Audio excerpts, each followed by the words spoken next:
In the third and final part of this interview, I want to look at the relationship between religion on the one hand and intolerance, violence and terrorism on the other hand.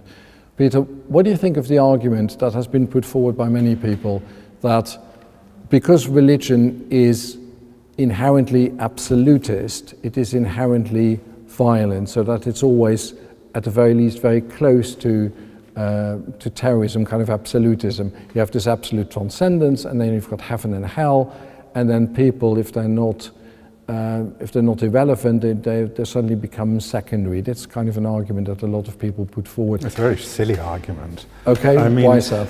If we're talking about absolutism, I mean, many political views are absolute. Why should religion be to blame but not politics? I mean, why should a Marxist but the same not be to blame? people would probably also blame Marxists and communists for their type of violence. Possibly. I grew up in Northern Ireland at the height of the Troubles. And so I've seen both how people make a choice to justify or offer a pseudo-justification of violence using religious language. And I've also seen how people resist that using religious language. Both stances are important, and for me, I have obviously been particularly moved and engaged by people using a broader religious narrative to resist violence and the scapegoating that goes with it. So it can be used like that, but it absolutely, it's evident it doesn't necessarily lead to that, just as certain political perspectives can lead to violence, but don't need to. Yeah, and yet looking at history, and you're a historian, there does seem to be a very strong connection between religion and violence. It's hard to think of religion in a certain era without sort of violent expression.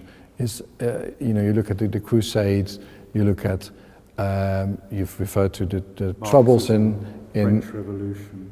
Yes. So where does violence, so violence doesn't come from religion, it comes from people, is that the... Well, it comes from human behaviour, yes, violence comes from human behaviour. We are a violent species, we are an inherently flawed, sinful species, and one aspect of that is violence. But violence is related to power, often a feeling of powerlessness, which produces anger, or having too much power, which usually entails that you want to keep it. And one good way of keeping it is to be violent to other people. And religion, because it's associated with power, is going to be drawn into that, as is any political system such as Marxism or democracy. Liberal democracy has not had a very good record in avoiding repression and brutality to those who threaten it. So let's not single out religion. Religion has had a tradition and history of violence, but that's because most people have expressed their being and identity through religion in history. So the absolutist nature of religion, the fact that you're positing a perfect transcendence? Well, no, that's not a definition of religion. That's a definition of one sort of religion.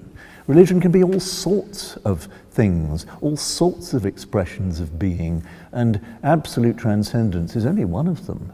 A lot of religion isn't transcendent at all. It's attached to objects. And that's how a lot of people will experience religion now and have done in the past. So you can't make that basic assumption. It's just the wrong place to start in dealing with this problem. Okay, fair enough. Most denominations and most currents in Christianity seem to have made made their peace with the modern world, perhaps with the exception of the issues that we talked about. It's different with Islam. There seem to be very strong currents, maybe very small, but very strong currents in Islam that are much more violent. Is that a problem to do, Diarmaid, you think, with Islam, or just with the historical development of that religion, and things will change with Islam as they have changed with Christianity? It's mostly to do with the historical development, and all great world faiths have multiple identities. And it must be said that at the beginning of Islam, there is a big story of violence. and aggression. So there is in Judaism. But that's not the whole picture. At the moment, big news is Islamic terrorism. As you said, this is a tiny, tiny fraction of a huge world religion. And it can be explained in lots of ways, much of which is a burning sense of injustice to what has been done to certain Islamic societies over the last 100 years. And most of that injustice has been the fault of Western powers, which are nominally Christian. The empire building of the 19th century, the early 20th century, the destruction of great Islamic empires, the Ottoman Empire and the Mughal Empire, both the work of Western Christians. So it's not surprising that for some people the narrative is of Christianity struggling against Islam, and the work of a historian is to stop stupid, simple narratives like that, while acknowledging that within them there are truths, and truths which have to be faced by both sides. Okay, a final question to both of you. I'll start with you, Peter. In 1927, the psychoanalyst Sigmund Freud published a book called The Future of an Illusion, illusion being religion or Christianity, and the future, his idea was basically Christianity, religion has no future. And if it has a future, it's a marginal one and certainly not at the center of society. How do you see the future of the Christian faith?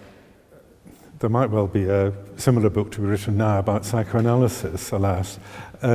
Actually, in the year after Freud published that book, a friend of his who was both a psychoanalyst and a pastor published a book called The Illusion of a Future, in which he criticized not so much psychoanalysis but a Freudian idea that religion would basically wither away. It's hard indeed to imagine what the future will be. I mean, it's in England, I'm expecting a much smaller Christian presence with perhaps greater variety, but that it will retain its appeal to people searching for depth and meaning, people with profound experience of suffering. And I'm confident that perhaps not in this building, but if we were to come in another 100 years to Sheffield, we would find a vibrant, if small, Christian community. Dermot, same question to you. You're a historian, you've seen empires come and go. What about religion and what about Christianity in particular? Well, Christianity is booming worldwide, so is religion. Much of it is alarming and deplorable, but you can't say that in any way it's in decline. Church going in our West is in decline, but that's been one phase of Christianity, which in the West you could date from about the 6th, 7th century. It's a phase, and Christianity will find many forms in the future. Peter Bradley, Bradley and MacCulloch, thank you very much for doing this interview.